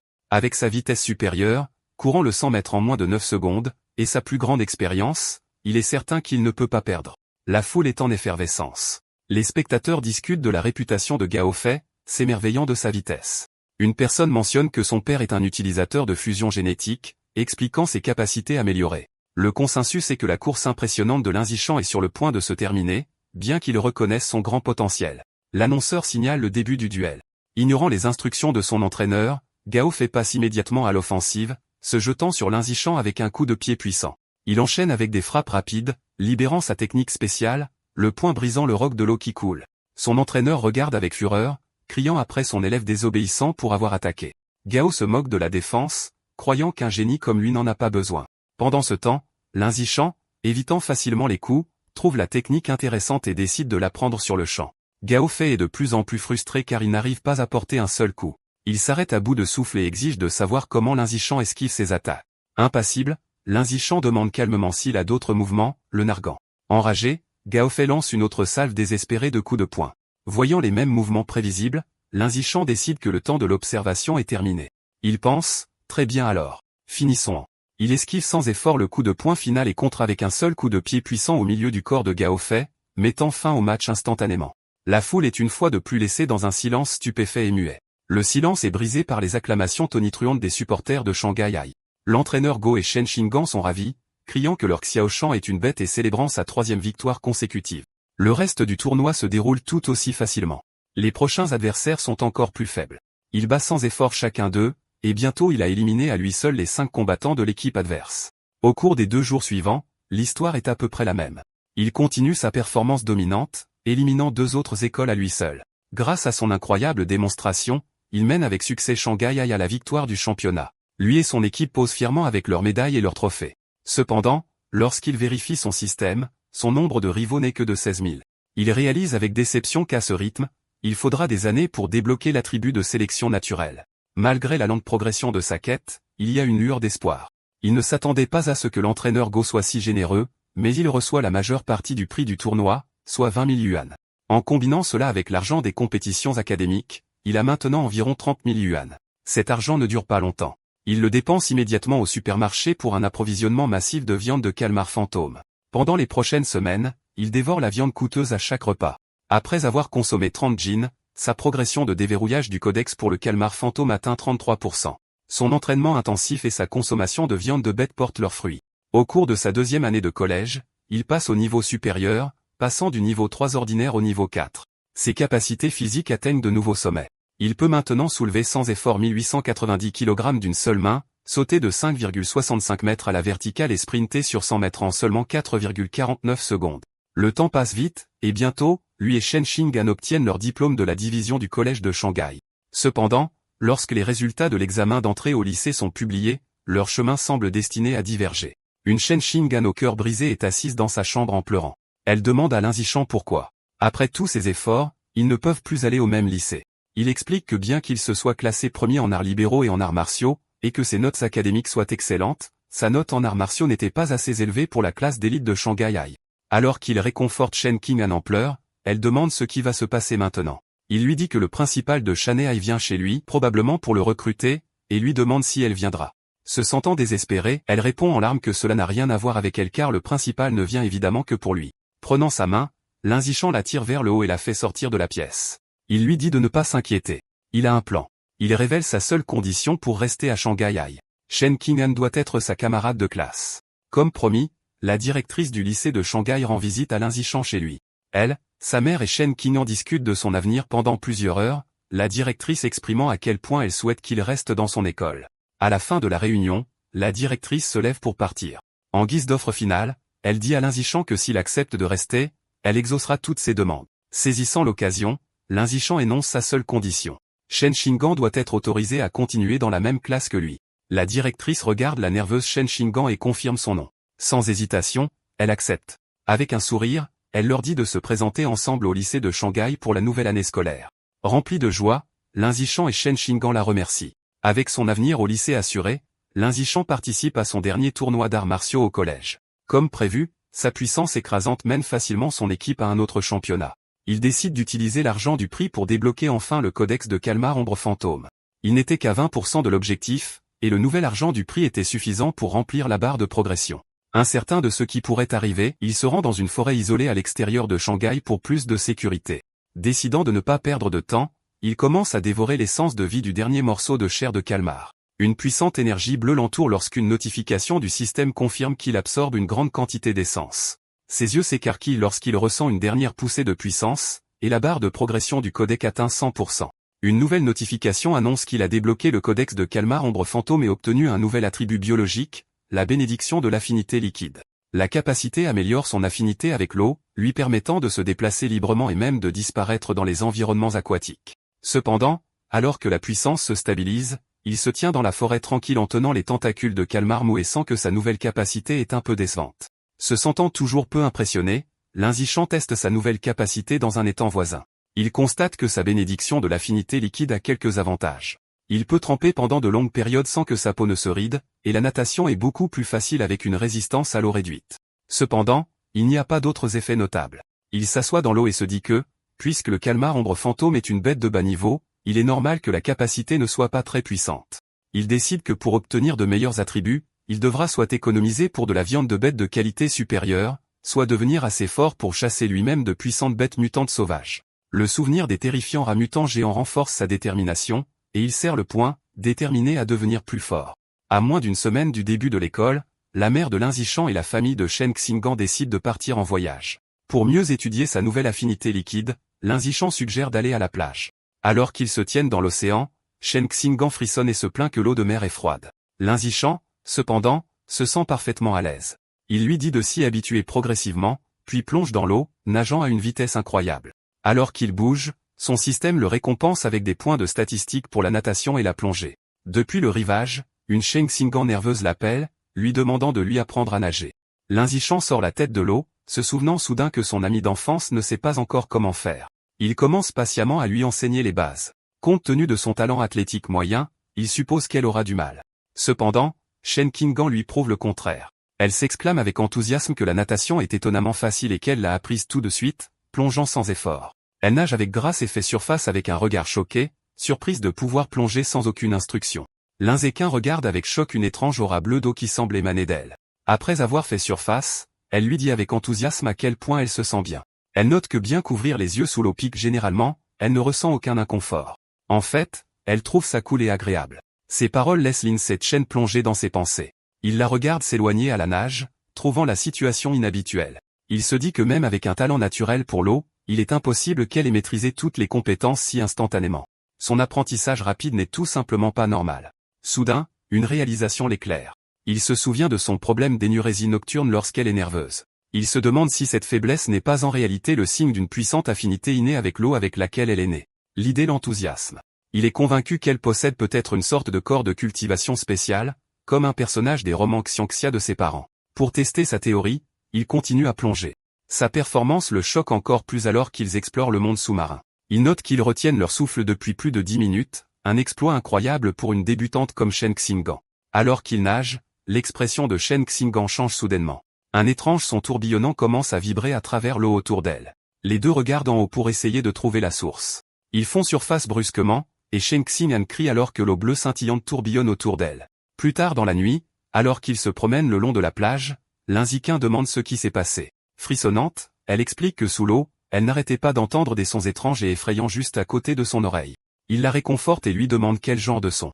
Elle lui dit qu'elle ne pouvait pas comprendre la langue, mais que c'était une voix féminine qui résonnait sans arrêt jusqu'à ce qu'elle fasse surface. Pour aider une Shen Qinggan effrayée à se calmer, Linzichan la ramène à leur chambre d'hôtel. Plus tard, il cherche en ligne des informations sur l'étrange voix féminine, mais ne trouve aucun résultat. Inquiet et incapable de dormir, il utilise son énergie agitée pour s'entraîner.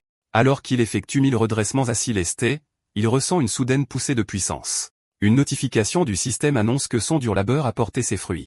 Il est passé au niveau 5 ordinaire. Surpris mais ravi, il considère sa nouvelle force.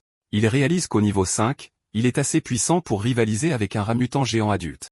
Une lueur déterminée apparaît dans ses yeux alors qu'il serre le poing, confiant que déchiqueter la bête à main nue n'est plus impossible. Désireux de tester ses nouvelles limites, il se rend sur la plage vide la nuit. L'augmentation des statistiques est immense.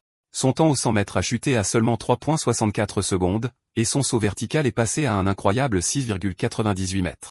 Pour tester sa force, il trouve une voiture à proximité et découvre qu'il peut maintenant soulever le véhicule de 1600 kg d'une seule main. Avec ces nouveaux progrès, sa vie avance. Les vacances se terminent, et lui et Shen Qinggan commencent le lycée à Shanghai. Le premier jour, ils arrivent tôt pour leur tâche de classe.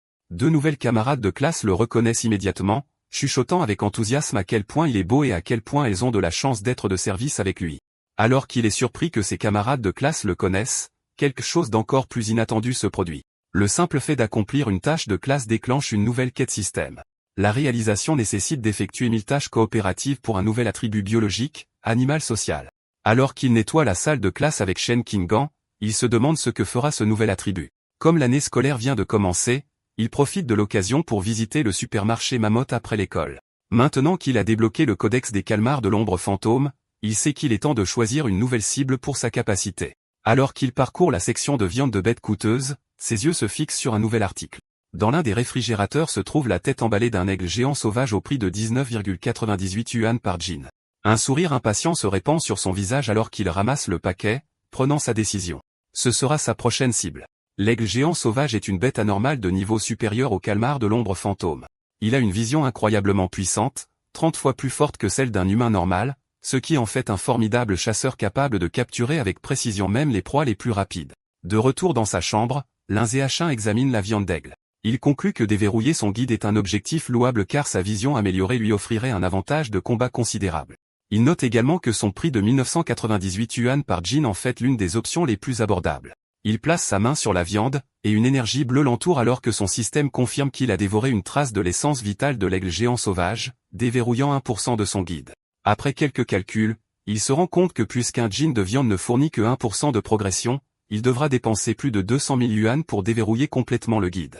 Il comprend que les prix des tournois du secondaire sont beaucoup plus élevés qu'au collège. Avec une détermination renouvelée, il décide qu'il doit travailler plus dur dans les compétitions pour gagner l'argent nécessaire pour déverrouiller le codex des aigles géants sauvages avant sa 2e année. Avec la fin des vacances d'été, la vie de Lin Zishen au lycée à Shanghai commence. Le premier jour, les enseignants se présentent, l'enseignant d'arts martiaux et de classe, l'enseignant de modification mécanique, l'enseignant de fusion génétique et l'enseignant de survie en milieu sauvage. Après leur présentation, ils demandent aux élèves de se présenter. Plusieurs élèves passent en premier. Une fille aux longs cheveux violets, Shui Yutong, dit que sa spécialité est dans les arts. Elle est suivie d'une fille énergique aux cheveux roses, Zhongji Jia, qui partage son amour pour l'anime, le cosplay et les sports. Ensuite, un garçon nommé Peng Yuaguang dit qu'il aime jouer à des jeux vidéo à la maison. Bientôt, c'est au tour de Shen Qing'an. Être le centre d'attention la rend extrêmement nerveuse. Avec un visage rougissant, elle parvient à dire que son nom est Shen Qing'an, qu'elle aime dessiner et demande à tout le monde leurs conseils futurs. Enfin, c'est au tour de Lin Ziken. Son introduction est la plus courte et la plus directe. Il se lève simplement et déclare son nom en demandant le soutien de tous. Après les présentations, le temps passe vite. Une nouvelle camarade de classe aux cheveux bruns approche Shen Qing'an, qui a l'air surprise.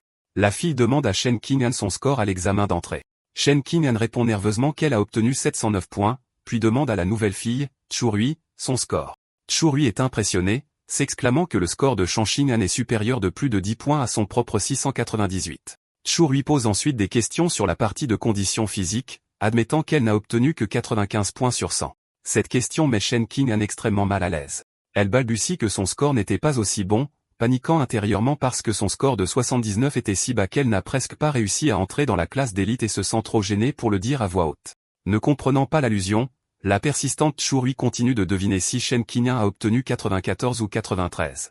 Shen Qing'an, baissant les yeux de honte, lui dit doucement que c'était encore plus bas. Churui continue de deviner les scores dans le bas des années 90, rendant Shen Qing'an encore plus troublé. Soudain, une main claque sur le bureau entre elles, surprenant Xiaorui. C'est Lin Zishan. Il se penche doucement et demande à la fille troublée s'il peut l'ajouter sur Wecha. Surprise et ravie qu'un beau garçon lui accorde de l'attention, elle accepte avec empressement. De son siège, Shen Qing'an pousse un soupir de soulagement, reconnaissante que Lin Zishan l'ait sauvé de la conversation maladroite. Lin Zishan se tourne ensuite vers un autre camarade de classe, Eiyu, et lui demande également d'échanger des informations de contact. Après les avoir ajoutées, il crée un groupe de discussion de 4 personnes.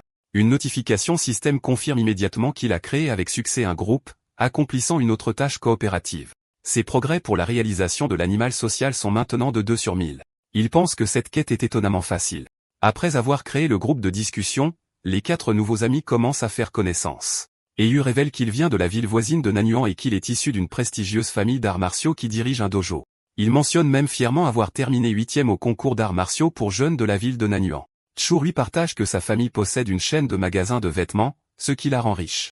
Après que Lin Zishan et Shen Qing'an aient également partagé leurs antécédents, les 4 deviennent rapidement un groupe soudé. Au moment où ils se mettent à l'aise, Eiyu demande aux autres de deviner qui est l'élève le plus fort de leur classe. Xiaorui pointe immédiatement vers Lin Zishan, devinant que ce doit être lui car il a été le meilleur marqueur à l'examen d'entrée pour tout leur district. Cela choque Eiyu, qui n'avait aucune idée que son nouvel ami était si accompli. Cependant, Lin Zishan suggère humblement qu'être le meilleur marqueur ne fait pas nécessairement de quelqu'un le plus fort. Il révèle un fait surprenant. Le directeur avait dépensé beaucoup d'argent pour recruter 2 élèves exceptionnellement puissants de la ville de Nanyuan pour leur classe. Eiyu désigne ensuite les 2 élèves. Le premier est un garçon aux cheveux blonds, Wang Xuoji, le 3e élève classé dans la ville de Nanyuan qui peut courir le 100 mètres en 7,98 secondes. Le second est un grand garçon musclé, Lu Gang, qui a une immense force naturelle et peut facilement soulever une barre de 300 kg d'une seule main. Shen Qing'an et Churui sont tous deux visiblement impressionnés et intimidés. Lin Zishan, d'autre part, reste complètement calme. Intérieurement, il se moque de leur réalisation, sachant qu'il avait dépassé ses chiffres au primaire. Bientôt, la cloche sonne à nouveau, et le prochain cours est pour la distribution des manuels scolaires. Il y a 4 matières principales pour le semestre: les arts martiaux, la fusion génétique, la modification mécanique et la survie en milieu sauvage. Comme Lin Zishan avait déjà étudié tout le matériel par lui-même, il décide d'utiliser le temps libre pour trouver un endroit isolé pour s'entraîner. Pendant qu'il s'entraîne, ses pensées se tournent vers les menaces plus importantes.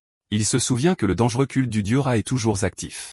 La police n'a capturé que des hérétiques de bas niveau, mais le puissant roi Ra, leur chef, est toujours en liberté. Cette sombre réalité alimente sa détermination. Il serre le poing, résolu à augmenter sa puissance le plus rapidement possible et à atteindre au moins le niveau 6, un niveau qu'il croit assez fort pour affronter même le roi Ra. Le premier cours pratique est la survie en milieu sauvage. Le professeur, Shi Shanbei, rassemble les élèves dans une zone boisée et demande si quelqu'un sait comment faire du feu en perçant du bois. Yu marmonne que c'est une compétence inutile. À la surprise générale, Wang Shuji et Lu Gong s'avancent et réussissent à allumer des feux en utilisant la méthode primitive. Le professeur est impressionné et demande comment ils ont appris. Lu Gong explique qu'il a appris dans un camp d'été, tandis que Wang Shuji dit qu'il a appris tout seul en regardant des vidéos en ligne. Une fois qu'ils ont terminé, Lin Zishan enseigne facilement la même technique à son petit groupe, et il la maîtrise rapidement. Plus tard, en cours d'arts martiaux, le professeur, Yao Yuanfeng, annonce qu'il va leur enseigner une technique spéciale de respiration et de cultivation. Une fois de plus, Wang Shuji et Lu Gong déclarent haut et fort qu'ils l'ont déjà apprise, se vantant devant la classe. Bien que leur démonstration soit un peu maladroite, ils réussissent. Lin Zishan, qui connaît déjà ses compétences, décide de rester discret. Ainsi, plus d'un mois passe sans incident. Un jour, en cours de modification mécanique, le professeur, Cai Yuanfei, annonce un test pour vérifier leur progrès. Pour les motiver, il révèle des prix en espèces pour les 3 premiers, 888 yuan pour le premier, 666 pour le deuxième et 333 pour le troisième. Les yeux de Lin Zishan s'illuminent lorsqu'il entend parler de l'argent du prix, réalisant que la récompense de la première place est presque suffisante pour acheter un demi-jean de viande d'aigle géant sauvage coûteuse. Tout le monde étant motivé, la classe commence l'examen. Par coïncidence, le professeur de fusion génétique, Liu Durin, a la même idée et organise également un examen surprise avec la même structure de prix. Après les 2 examens difficiles, les élèves sont épuisés. Yu s'effondre sur son bureau en gémissant. Les autres élèves se plaignent de la difficulté des questions. Une fille déplore qu'elle espérait un 90, mais qu'elle aurait de la chance d'obtenir une note de passage de 60. Alors que tout le monde se plaint, Wang Shuji et Lu Gong commencent à se vanter nonchalamment. Lu Gong demande à Wang Shuji comment il s'en est sorti. Wang Shuji répond avec assurance qu'il devrait obtenir un 95 car il n'a eu des difficultés qu'avec la dernière partie de la question finale. Lu Gong acquiesce nonchalamment, déclarant qu'il est dans le même bateau et qu'il s'attend également à un 95. En écoutant leur échange arrogant, Yu les regarde avec colère, serrant les poings de rage et pensant à quel point il a envie de leur donner un coup de poing. Le professeur annonce les résultats du test d'augmentation mécanique. Il lit les scores, révélant que Go Yuning a obtenu 52 points, tandis que Shen Qing'an a réussi avec 61. Shen Qing'an dit avec enthousiasme à Lin Zishan qu'elle a réussi, et il la félicite pour son travail acharné. Le professeur continue, annonçant que Yu a obtenu un score impressionnant de 88 points. Ses amis le félicitent, et il répond humblement qu'il a juste eu de la chance, promettant de leur offrir un repas avec son prix de 3e place de 333 yuan. Ensuite, le professeur confirme que Lu Gong et Wang Shuji ont tous deux obtenu 95, comme il l'avait prédit, les complimentant pour n'être qu'à une question d'un score parfait. Wang Shuji affirme avec assurance qu'avec 10 minutes de plus, il aurait pu résoudre le problème final, et Lu Gong est d'accord. En les écoutant se vanter, Yu est frustré, mais se console en se disant que la 3e place est toujours à lui. Cependant, le professeur révèle alors un résultat choquant. Malgré la difficulté du test, un élève a obtenu un score parfait, Lin Zishan, avec 100 points. Wang Shuji et Lu Gong sont stupéfaits, criant que le résultat est absurde. Le reste de la classe éclate en applaudissements. Même un Yu vaincu se joint à la fête, reconnaissant que Lin Zishan est à un autre niveau. Shen Qing'an et Chu Rui célèbrent sa victoire en tant que gloire de Shanghai. Ignorant les éloges, Lin Zishan se concentre sur le prix. Il lève la main et demande au professeur Cai quand le prix de la première place de 88 sera distribué. Le professeur promet de l'envoyer plus tard, trouvant intérieurement étrange l'intense concentration de Lin Zishan sur l'argent. 1 heure plus tard, les résultats de l'examen de fusion génétique sont annoncés. Le professeur, Cai Yuanfei, lit les scores. Cette fois, le duo de Nanyuan n'a pas aussi bien performé. Lu Gong a obtenu 81 et Wang Shuji, 83. Bien que ce soit toujours de bons scores, ils sont clairement déçus. En revanche, Shen Qing'an obtient un excellent 78, la plaçant dans le top 5, et elle fête ça avec Chu Rui. Au choc de ses camarades de classe, Lin Zishan obtient une fois de plus un score parfait, remportant sans effort un autre prix. Cette deuxième victoire écrasante porte un coup dur à la confiance de Yu, Wang Shuji et Lu Gong, qui sont démoralisés.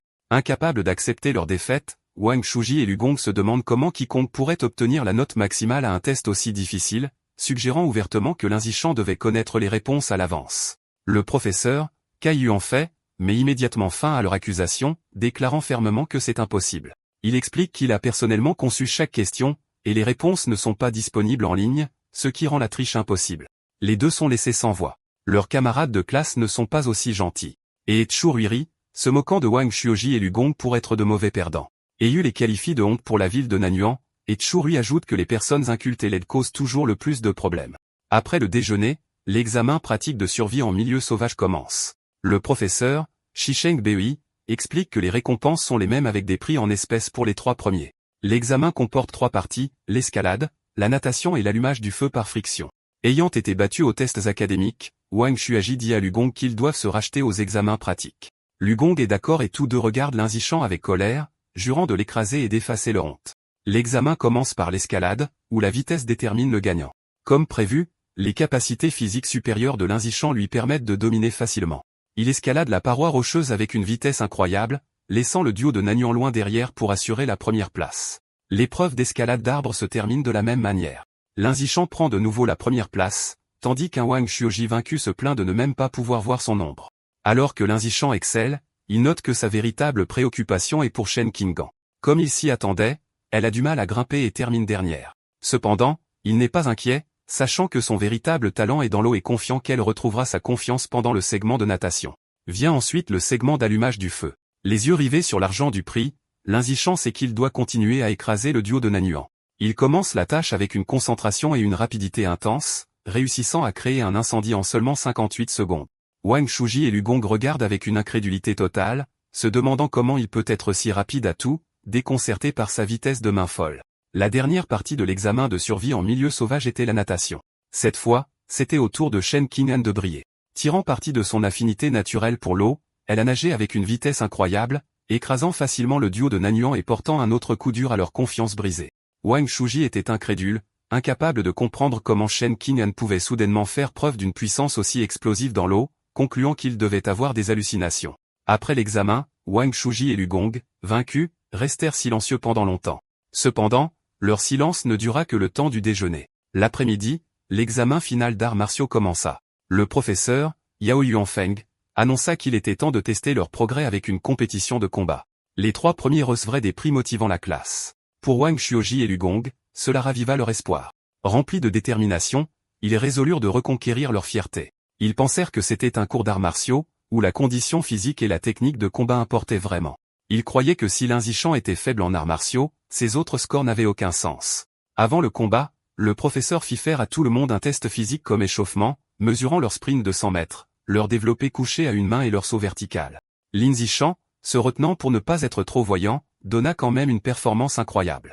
Il courut le 100 mètres en 7,78 et souleva un développé couché de 330 kg avec une main. Son saut vertical était de 2,18 mètres, et il prit facilement la première place dans les 3 épreuves, en veillant à ne battre que légèrement le duo de Nanyuan.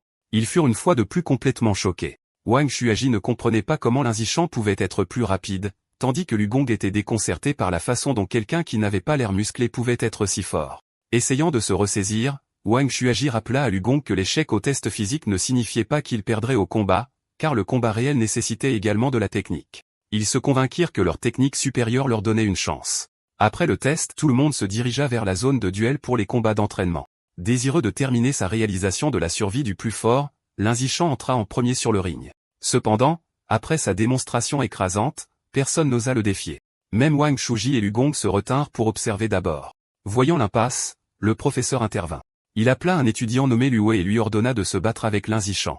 Les deux se firent face, mais le match était terminé avant même qu'il ne commence. Pour gagner du temps, Lin Zishan y mit fin instantanément avec un seul coup de poing dévastateur qui envoya Lu Wei voler. Il traversa ensuite le reste de ses adversaires à toute vitesse, terrassant chaque étudiant de la classe avec la même efficacité brutale.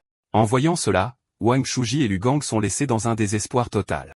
Wang Chuji réalise avec horreur que Lin Zishan est bien plus fort qu'il ne l'imaginait et qu'il ne se donnait probablement pas à fond pendant le test physique. Il se demande comment quiconque pourrait rivaliser avec un tel monstre. Juste au moment où leurs esprits sont brisés, Yu saute soudainement sur le ring, criant le nom de Liu Gang. Il pointe Liu Gang du doigt, déclarant qu'il s'est échauffé et qu'il est à son apogée et le défie à un combat. Désireux d'évacuer sa frustration, Liu Gang accepte volontiers. Il se dit que même s'il n'est pas confiant contre Lin Zishan, il peut certainement vaincre Yu et jure de l'aplatir en 30 secondes. Avec un cri de guerre, Yu se précipite en avant, et les deux s'affrontent dans un échange rapide de coups. Cependant, le combat est décidé par l'écart évident de leur puissance. Liu Gang attrape facilement le coup de pied de Yu, utilise sa force supérieure pour le faire pivoter et le jette hors du ring. Yu s'écrase violemment, vaincu et vomissant. Debout victorieusement, Liu Gang regarde son camarade de classe vaincu. Il offre un compliment indirect, reconnaissant que la technique physique de Yu est la meilleure de leur classe, mais conclut avec suffisance qu'il est toujours meilleur. Après sa victoire, Liu Gang se tourne pour voir Lin Zishan s'approcher. Lin Zishan lance calmement un défi pour qu'ils se battent. Intérieurement, il voit cela comme une occasion idéale de progresser dans sa quête de succès. Enthousiasmé par sa victoire et débordant de confiance, Liu Gang sourit et accepte, déclarant qu'il n'a pas peur. Liu Gang passe immédiatement à l'offensive avec un coup de poing puissant. Cependant, l'écart dans leur capacité est évident. Lin Zishan se déplace avec une vitesse fulgurante, évitant sans effort l'attaque et laissant des images rémanentes. Avant que Liu Gang ne puisse enregistrer ce qui s'est passé, Lin Zishan rencontre avec un coup de pied rapide. Le coup puissant touche carrément le dos de Liu Gang, et il est envoyé voler hors du ring, vaincu d'un seul coup. Avec les deux membres du duo Nanyuan complètement vaincus, les autres étudiants commencent à se moquer du dernier debout. Il crie à Wang Xuoji, lui demandant s'il va venger son frère tombé et lui disant que la fierté de Nanyuan repose désormais entièrement sur ses épaules. Il raille, lui disant de ne pas se dégonfler. Agacé, Wang Xuoji claque sur la foule pour qu'elle se taise, affirmant qu'il prévoyait déjà de se battre. Il se précipite sur le ring pour affronter Lin Zishan. Alors qu'il se tient devant son adversaire incroyablement puissant, il vole sa résolution, se disant que ce qui doit arriver arrivera, et qu'il doit trouver un moyen de le vaincre.